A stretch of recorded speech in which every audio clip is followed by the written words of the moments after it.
I remember my first full-time job I got as an exercise professional.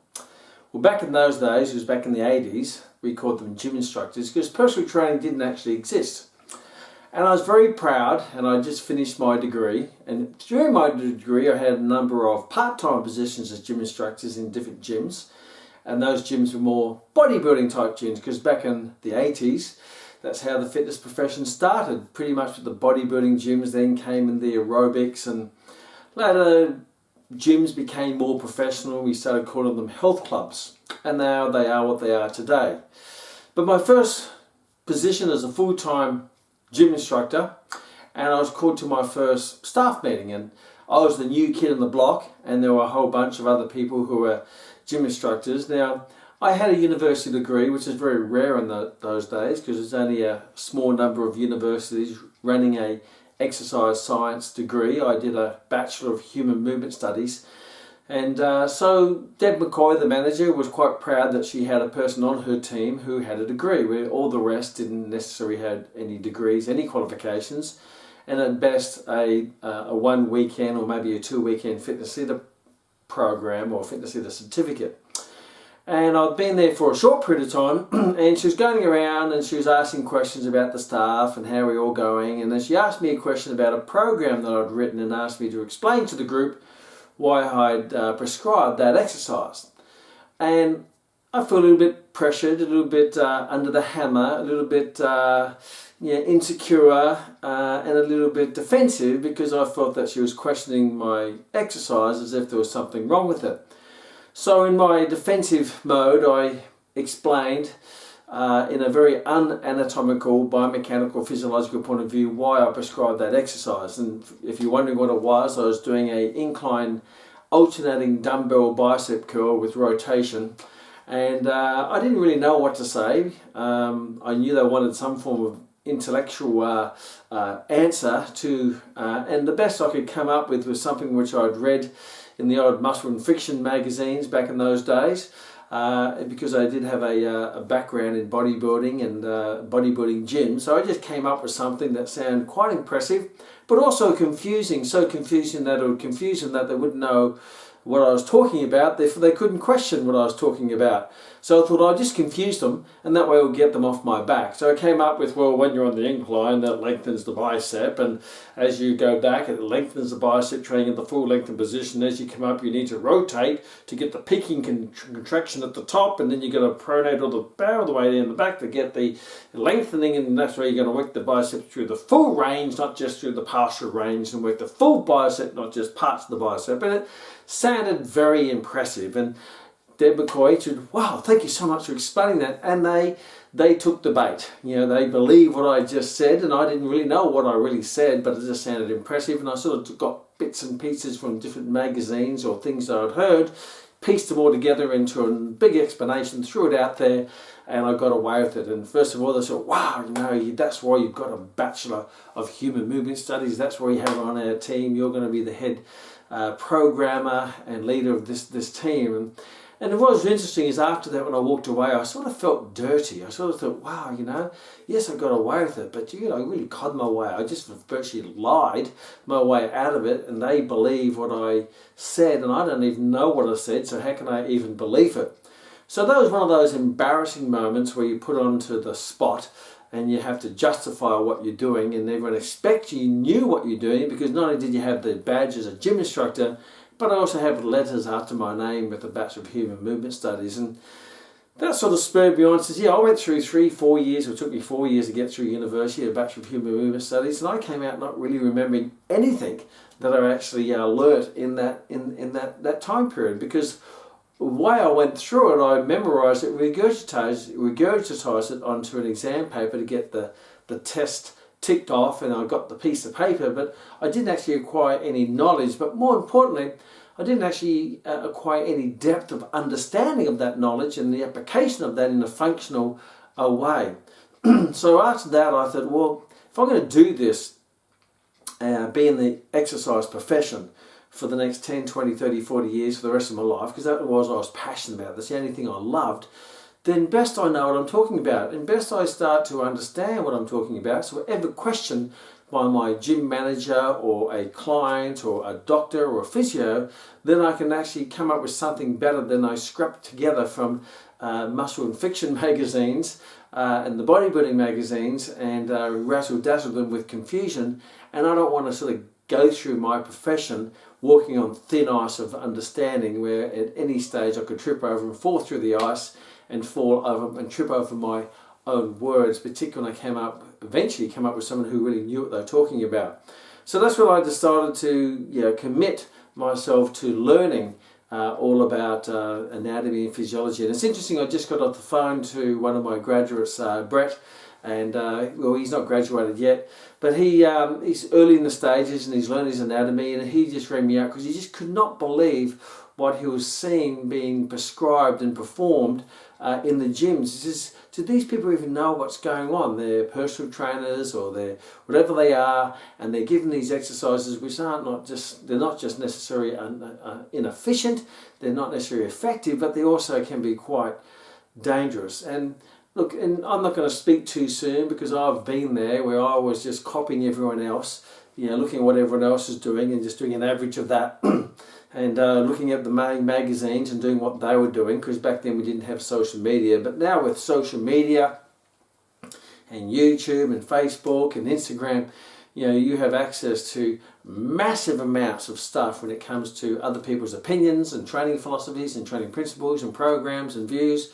And unless you have a good understanding of anatomy and physiology and biomechanics and the fundamentals of physics and chemistry, you're going to very easily get led down someone else's garden path. And Brett was very appreciative that when he's learning in the program, that he's learning about anatomy, we can apply that to any exercise in the gym. And when he's looking at other people doing the exercise, he's saying, well, that's going to be damaging, or that's going to be unsafe because of this reason or that reason, from an anatomical, physiological and a biomechanical point of view. So one of the challenges we have is because this profession is a great profession. We know that exercise is the best intervention for people's health to fight off against disease, whether that be physiological and physical or psychological and mental. Is the greatest intervention. It is the cure for most challenges in the world today when it comes to physical disease and mental disease. And it's such a fantastic intervention. It's a great form of medicine. Exercise is medicine and medicine is exercise. But like medicine, we have to know what's in the tablet or what in the prescription and what dosage to take and how often to take it, so it doesn't just solve the challenge, but it doesn't create a new challenge. So a lot of the time in this profession, trainers are looking at what everyone else is doing and thinking, well, they're confident in doing it, or they got big biceps, or they're really lean and ripped, or they look like they're doing the right thing because they look right, and they're just copying everyone else without actually questioning it. So, my suggestion is to, before you start copying anyone else, is start to question yourself in terms of, haven't I questioned my knowledge and the opinions that I offer my personal training clients or friends or family? And rather than seek new knowledge, start to question your current knowledge first. Is, do I really know what I'm talking about? If I was asked by a physiotherapist, a chiropractor, a sports physician, or orthopedic surgeon, someone who has had a lot more training than me, when ideally would have a better, deeper understanding of anatomy and physiology, because that's more their space when it comes to, say, surgery or rehabilitation. If they question me on the exercises that I'm prescribing, and they ask me to justify that from an anatomical and a physiological point of view, would I feel comfortable in my answer, or would I be just giving a superficial answer based on something which I heard or read, or something that I've seen everyone else doing? So before you start copying everyone else, start to look at what you're doing and say, okay, why am I doing this? And that's how I started. I started, in my exercise prescription. I say, why am I doing this exercise? What is the benefit of this? Why am I doing it, and how does it work? Why am I doing it, and how does it work? And a nice little principle to go through when you're analysing exercises is, first of all, ask yourself the bigger picture: why am I prescribing? Is it for fat loss? Is it for building muscle, for strength and speed and power? And what particular muscles? What is the target area, and what benefits do I want out of it? So what is the target area and what is the benefit? So you get that established first, then you go through a typical anatomical process of analysing that exercise. So when you look at that exercise, is that exercise is training those muscles that match in to that benefit or supposed benefit? Is that tapping into the physiology of the energy timeline or the energy source of the substrate utilization? Is it tapping into the neural drive? Is it stimulating the hormonal system in the way that's going to get that outcome to serve that benefit? So rather than say, hey, this exercise burns fat, it says, well, how does that exercise burn fat? Does it put you in the aerobic energy system? Is it a high expenditure exercise? Does it utilize fat as a source of energy? Is it utilizing carbohydrate as a source of energy, or what combination? What energy system does it sit in? Is it phosphate, lactate, or aerobic? What is the substrate utilization, or what macronutrients are being used? What are the metabolic byproducts, and how does that work, and how does that affect your metabolism? How does it affect your respiratory quotient? And ask all of those questions, and then you're going to start to dig deeper and get a better understanding of, well, maybe this exercise may not be the best exercise for fat loss. Because in the early years, I used to prescribe crunches for burning fat off the tummy.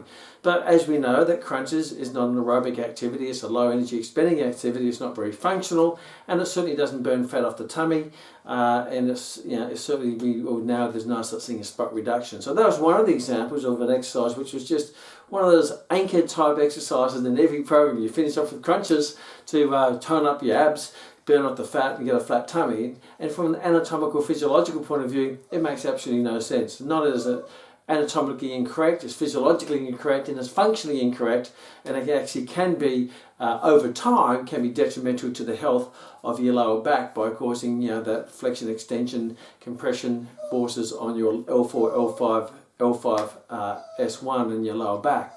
So when you start to question at that deeper level, if it's a strength training exercise, it does the load appropriate that's going to stimulate the required motor units, the types of motor units, the frequency of firing those motor units, the fast twitch fibers or the slow twitch fibers.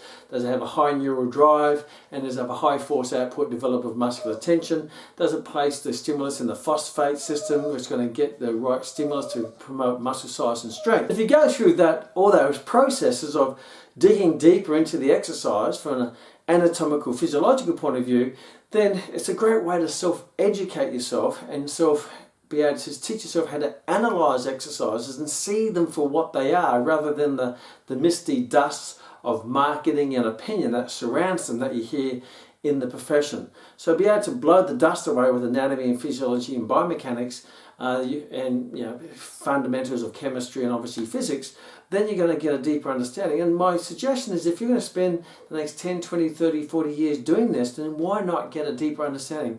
You are an exercise professional. Professional means that you know what you're talking about.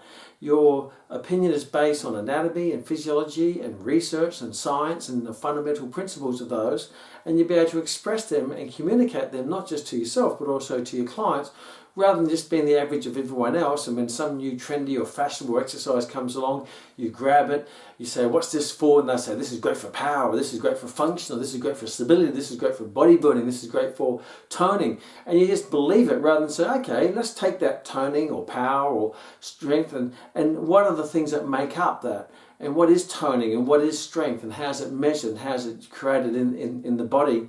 And then if you do that, then you're going to start to work out what is fact and what is fiction. And on the side of that, not only sometimes that it may work the muscle, then you go even deeper and say, what does it do to the joints, and what does it do to the ligaments, and what does it do to the cartilage, and what does it do to the meniscus, and what does it do to the bone, and then see if there's any detrimental effect of that, because sometimes you can train the muscle while compromising the joints. So a lot of exercise in the gym, people look at muscles and go, okay, let's throw a weight at that, let's throw an exercise at that, and that works the muscle from an odd position or an odd angle or an odd movement pattern. And you say, yeah, I feel it in the muscle, but also it can be detrimental to the joint because it's working the joint in a very dysfunctional way, or applying a stress across the joint, creating shearing forces or rotational forces or too much compression forces, and you're getting a great muscular workout, but you're also detrimenting, it's detrimental and compromising to the joint. So you're building the muscle while wearing out the joints, and if you're short-sighted, you're not going to see that down the track you're going to wear that joint out, and you're not going to be able to work the muscle anyway. So yeah, you might get short-term benefits, but ultimately when it comes to exercise, we want to have them long-term benefits. If you want to go into some form of medication, you don't want short-term benefits and long-term side effects, then that's not really a safe medication. And when we prescribe exercise, we are prescribing a medication. We are prescribing a physiological response, because every exercise will create a physiological response to training. We're loading the muscles that are activated from the nervous system, activates the muscles, it pulls on the bones, and in that process you will get a stimulus on the cardiovascular system, you get a stimulus on the respiratory system, you get a stimulus on the hormonal system. On all of those systems you will create a physiological change into your body that will be conducive to either catabolic or anabolic, by releasing those hormones and firing those motor units and activating those muscles. And that will either be conducive for stimulate the overcompensation process, where the body will take that stress that's been placed on it, that controlled stress, and will adapt and get stronger and get better to make yourself a better version of yourself, even though that's a fascinating term, a better physiological version of yourself, so you can cope with that stress again. However, if that stress is applied in the wrong intensity, or the wrong frequency, or the wrong angle, with the wrong stress, then you can get side effects of overtraining. You can get side effects of joint challenges, muscle challenges, tendon challenges, ligament challenges, and then that's going to be a short-term benefit and a long-term consequence. So when you're going to go through this path in this fantastic profession, my suggestion is question everything. First, question your current knowledge. Question if something comes out your mouth, and that gives someone the right to question it. So if anything comes out, well, this is great for the core, this is great for function, this is great, then always ask yourself, if someone says, well, why is it good for the core, and how does that work from an anatomical, physiological point of view? And if you find that you're stumbling over, you're mumbling, then maybe you should go dig deeper into that statement that you made and see if that statement is actually a reflection of the truth. Even though everyone else is saying it, doesn't mean it's right. 5 million people saying a dumb thing doesn't mean it's not a dumb thing. So you have to be strong to question all the obvious things, and once you question the obvious things, you get a deeper understanding. Then you can spread that to other things, and you're going to see new things coming into the profession. I've been doing this now as an exercise professional now for 38 years, and so I said to Brett today, can you imagine the number of things I've seen in my 38 years as an exercise professional, who's travelled throughout over 60 different countries and been to a countless number of gyms and personal training studios and seen what I've seen. You can imagine some of the crazy stuff that I've seen. I've also seen some really great stuff, but I've seen a lot of crazy stuff. And all the people doing the great stuff and the people doing the crazy stuff is wearing the same badge, means a personal trainer. So they're two people in two extremes, and that's why we like to call you an exercise professional. You're not just a personal trainer, because unfortunately that puts you into that bucket of the crazy stuff that people are doing, whether they're unqualified personal trainers or qualified personal trainers. Ultimately, they can be very ignorant or naive personal trainers, and sometimes arrogant personal trainers, unfortunately, because they think they know but they don't know. But they speak as if they know, and they speak very confidently. You understand, some people can be sincerely, confidently wrong with the information they give. So if you believe their sincerity and their confidence, then that's the challenge, and that's what people think. Wow, they're so confident and they're sincere with it, but you can be sincerely, confidently wrong. Because we were sincerely confident that the earth used to be flat until a crazy man called Christopher Columbus questioned it to the Spanish and said, yeah, the earth is not flat, I think it's round, and he became an outcast until it was proven to be round when he discovered America, if we go back in history. Because everything that we know now was once questioned. And many times the things that we think now, if you question the things that you think now, then that will make you better at what you do. So get a deeper understanding, and every time you revise, and that's why Max would give you a life education, because you can go over and over and over it. The number of times I've been through anatomy and physiology is countless, but every time I go over it, I get a deeper understanding of it, and that makes me more confident in it, and more, and also humble, because the more I know, the more I realise I don't know. So as many times there aren't black and white answers. I can just give you the best answer based on what I know now, but I'm also very open for discussion and very open for questions to get me even thinking deeper about it, and I'm very happy to change my mind, because an opinion is something which is just, it can go to or fro depending on the information that you're given. But make sure that opinion doesn't turn into a belief, because you're more likely to defend a belief because it's your belief, and if it turns into a conviction, then that belief becomes a part of you, and not only do you defend it, you fight for it because you think that people are questioning you. You know, when I first started with a bachelor degree working in lifestyle gym as the only person with the degree, and I was questioned, I got defensive rather than open my up and said, hey, that's a great question, or this is what I think. However, I'm very open for other people's views to see what they think, and let's discuss this from not from a result point of view or an outcome point of view, but let's go back to the process. And let's analyse why I'm putting on myself an incline with an incline curl and doing the rotation. How's that work? How does it affect the muscles across the shoulder joint? What are the muscles across the shoulder joint? Well, the muscles of the deltoid. And you have the biceps, which is a biarticulate muscle that originates in the anterior superior glenoid cavity, and the long head attaches to the coracoid process. Therefore, yeah, we're going to get a bit more stretch there. And if I go into a supinated grip, then that's going to give me a direct line of pull between the origin and insertion, because the insertion is on the radial tuberosity, which is the proximal anterior part of the not tibia, radius. And then if I go and I rotate it back and forth, and that's going to rotate the ulna around the radius, and that's going to affect the insertion point of the biceps brachii and put it in a weaker or a stronger position, or make the muscles a bit shorter or longer. And not only that, doing a bicep curl is not a very functional exercise. There's not many aspects in life, or many things in life that you do any form of bicep curl in an isolated way, let alone sitting on an incline bench with your shoulder in an extended position with your elbow in a hyperextended position doing a curl. Plus, also because it's an isolated exercise, it creates those shearing forces across the elbow joint that can be detrimental to the wear and tear and the integrity of the elbow joint and the tendon of the bicep over a period of time. So it's not functional, and if it's done with a load repeatedly over a period of time, you could over time wear out the elbow joint and increase the chance of a tendonitis in the biceps brachii. And at least then I'm going through a process on anatomy of the biomechanics of that movement, rather than just saying, well, this works the muscle and makes it longer or makes it more peaking and all sorts of stuff, where peaking of a muscle is really only determined by the length of the tendons on both ends of the muscle belly.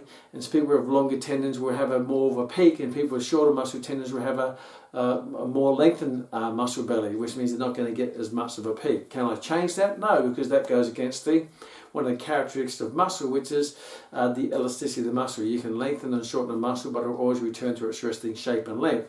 So there I'm just throwing out some. Now, obviously back then I'd learnt all that at university, but I didn't join the dots, and I didn't even remember the dots to join them.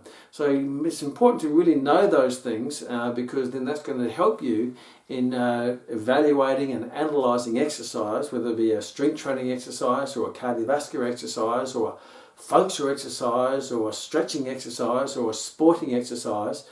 And one of the things which was very beneficial, once I learned that, I used to work with Olympic sporting teams, and a lot of the sports that I dealt with, I never played the sport, which is a good thing because I wasn't tainted by tradition. Well, this is how it's always done. So I went in there with virgin eyes or fresh eyes and saw it purely from an anatomical, physiological point of view, and made some decisions that went against the tradition. This is the way we've always done it. Well, just because they've always done it doesn't mean it's right. Just because we do it for 100 years doesn't mean it's right. However, let's look at ways to make it better, to make it more effective, make it more efficient, make it more enjoyable, make it more relative, but most of all, make it more safe. And that's the ultimate, because if it's not safe, then they're not going to be doing it for very long. So I guess what I'm saying is know your stuff. It is a journey of stuff. It's an unlimited amount of stuff. It's like the universe. It's endless. But if you just keep layering your knowledge and thickening the thick ice underneath you, then you're going to stand strong with confidence, not worrying about falling through the ice when someone questions you, where you say, well, this is the why and this is how it works. However, I'm still open to learn more about how it works, because I need to have a certain level of understanding, and I'm always digging deeper down that world to increase my depth of understanding, which is endless.